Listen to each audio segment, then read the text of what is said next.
Hi, this is Kaleah, and today I'm going to talk to you about how to calm yourself down, how to self-soothe.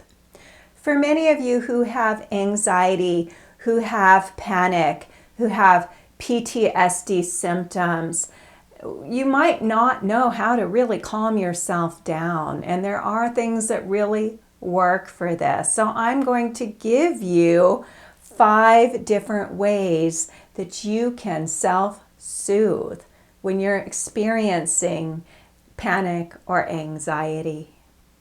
Now, these different ways that I'm going to give you may not be what you would expect or think. Perhaps number 1, deep breathing. You might expect that one. That's pretty self-explanatory. When you deep breathe, what you want to do is get in a position where your back is straight, where that airflow can be really straight up and down. You want to take a nice, long, deep breath in through the nose, breathing in and filling up your abdomen with oxygen. And as you breathe out, you let that abdomen fall back in. So you're actually pushing that abdomen out like a beach ball when you're inhaling, and then letting it fall when you're exhaling. So breathing in very deeply and very slowly through the nose, and very slowly breathing out through the mouth. And so what you will do is just continue to breathe in through the nose and out through the mouth. And in through the nose and out through the mouth. Now, one reason that deep breathing is helpful is that your body has a mind of its own. And when you're in a state of high anxiety, you're in a state we call fight or flight. Your body is getting ready to take flight. It's preparing to take flight or fight because it senses that there's danger, that there's something going on. And so it's revving you up. You've got that adrenaline flooding in. You might have sweaty palms, rapid heartbeat, and all those things that happen when you're in an emergency situation and your body has to do the thinking. You have to react instead of act from conscious thought. So if you're driving a car, for example, and you hit a patch of ice and the car starts to spin, you don't start to think with your conscious mind, oh gee, what should I do now? No, you react. So some force within you takes over at this point and prepares you for the worst. It prepares you to react. And you're in that fight or flight space at that time, which is why you're really nervous and anxious and your heart's beating rapidly. And then the car comes to a stop and you go, oh, whoa, that was a close one. So then you're kind of almost forcefully taking a deep breath when you sigh and calming yourself back down. And so when you're taking those deep breaths, you're giving your body the message that it can't possibly be in a dangerous situation. Because if you were in a dangerous situation, the last thing you would be doing is going, you would not be taking those deep breaths, you would be reacting. So you're retraining your body by taking deep breaths to let it know it's okay to be calm. It's okay to relax. And you might even say the words, relax. So deep breathing is number 1. Number 2 is a process that I often will do with my clients along with deep breathing, which is to actually put your hands on the part of you where you're feeling that anxiety. It's usually in the solar plexus. It's usually in that gut, that pit of your stomach. So putting your hands on there, you're connecting with yourself. You might want to put one hand on your heart. I'm trying not to bump my mic because I have this habit of bumping my mic and then having all this noise on the videos. So So anyway, putting your hand on your heart and on your solar plexus and breathing and saying the words to yourself, I am safe. I am safe. Everything's okay. There's no immediate danger here. I'm safe. And keep repeating those words. You're talking to your body, just like you would soothe a child. Just soothing yourself and letting yourself know that you are safe and that everything is okay. And this has taken my clients to 10 on the anxiety scale. The anxiety scale would be number 1, no anxiety at all, and number 10, the most amount of anxiety that you have experienced. So some people come to their sessions and they're number 10 on the anxiety scale, and after we do these 2 self-soothing techniques, which I do together, their anxiety levels greatly diminish. They can come down to a 2 or a 3 and feel so much better. And that puts us in a space to do a better session with each other so that they're not coming from this place of high anxiety during the session.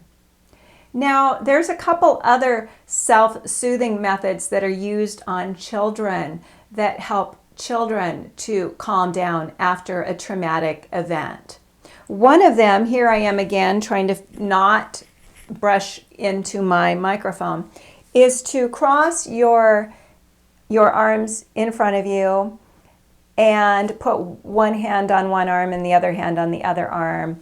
And you usually want to hold your arms close to you. I've got them out a little bit because of my microphone. But then you're going to just alternately tap on your arms. And you don't have to say anything or do anything. Just tap. This is the butterfly tap. And just do this. Do it for as long as you need to do.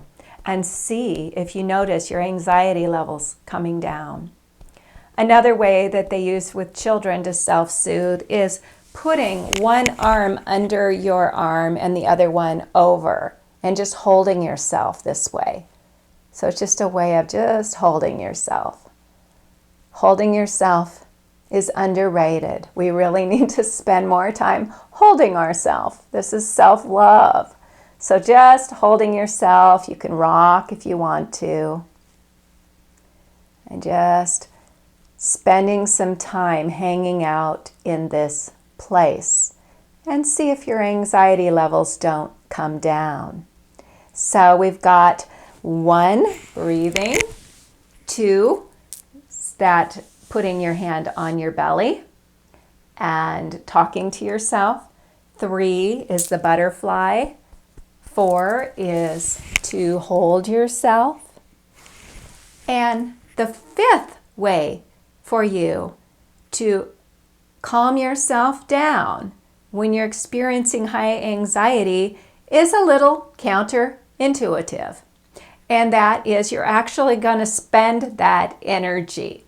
You've got all this energy pulsing through your body. How are you going to release this energy? Well, if you're at the point where none of those other things are working because they're not active enough, then what you're going to want to do is start to jump and start to shake your body. And just shake, jump, dance, do jumping jacks, whatever you can do to get your body moving. And you can do that. You can run in place. And that has a way of expending that energy that is in your body. So you can turn on the music and have some fun with this and just do it for as long as you can. And notice if your energy levels haven't come down. So those are the 5 ways that I teach my clients how to calm themselves down when they're experiencing panic or anxiety. Now there's one more thing I want to talk about that was used for me when I used to have panic attacks. I was around 21 years old and I had horrible panic attacks, and I was seeing a therapist at the time.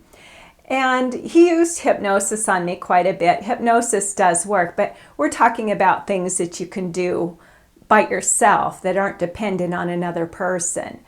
But one thing he did is he started to ask questions like, what do you think the worst thing that can happen to you is? And I would say, well, I'm going to die. Because sometimes when you're having panic attacks, you think you're going to die. You think you're having a heart attack. Your heart is just going really fast. And you think you're going to die. You don't think you're going to survive it. And so he used logic with me and reasoning and said that it is very, very, very rare for anybody to ever die from a panic attack. And so just having that information that when I would start to have a panic attack and then I would go into fear that I was having a heart attack, that I was going to die, I could consciously tell myself, it's a panic attack, you're not going to die, you're going to be okay, just breathe. And when I did that, I actually quit having panic attacks. So I had that one session with my therapist where we talked about, you're not going to die from having a panic attack.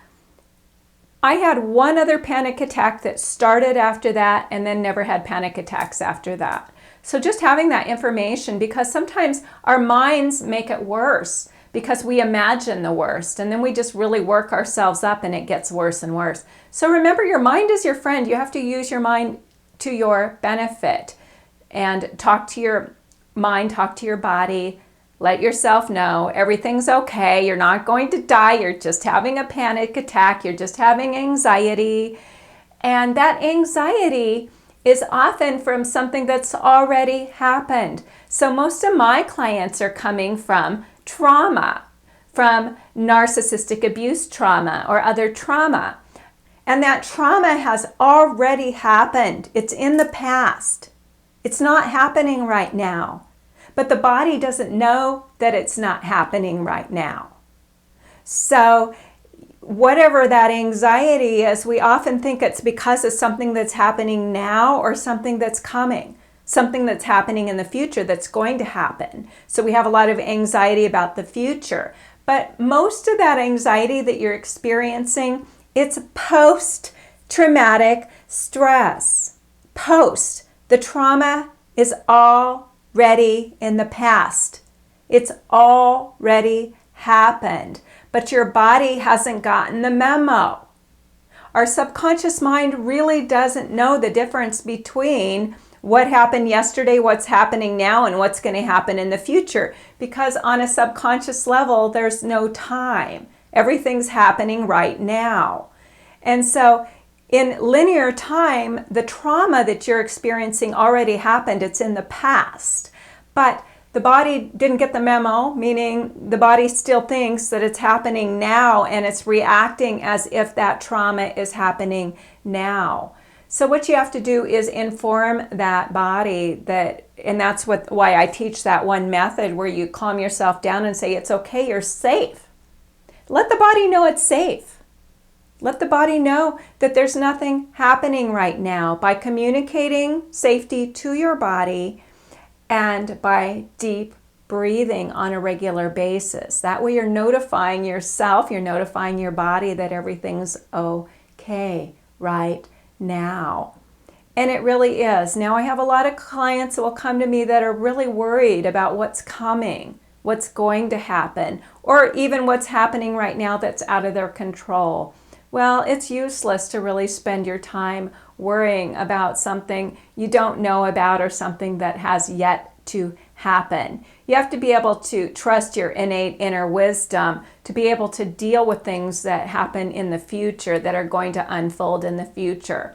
Even if you have a court case coming for a divorce or something that you really don't want to happen that does give you a sense of anxiety, you have to do the self-soothing methods and just remind yourself that right now, in this moment, there's no danger and everything's okay. And the more you practice this, the more your anxiety levels are going to go down on a day-to-day basis, and the more calm you will be when that big court case comes or that thing that you're worried about out into the future, that you're going to be able to be calmer once you learn these self-soothing methods. Because guess what? Some of these methods can be done in public nobody's really going to notice. You know, some people shake their legs when they're nervous or tap their toes on the ground. You can just do this butterfly, or you can hold yourself, or you can put your hand on your belly and breathe. You can use a lot of these techniques when you're in actually stressful situations to calm yourself down. So I hope that this has been helpful for you. Let me know how any of these work for you in the comments below. I'd love to hear from you. If you like this video, if you found it helpful, please give it a thumbs up and subscribe if you haven't. I will see you in the next video. Thank you for watching.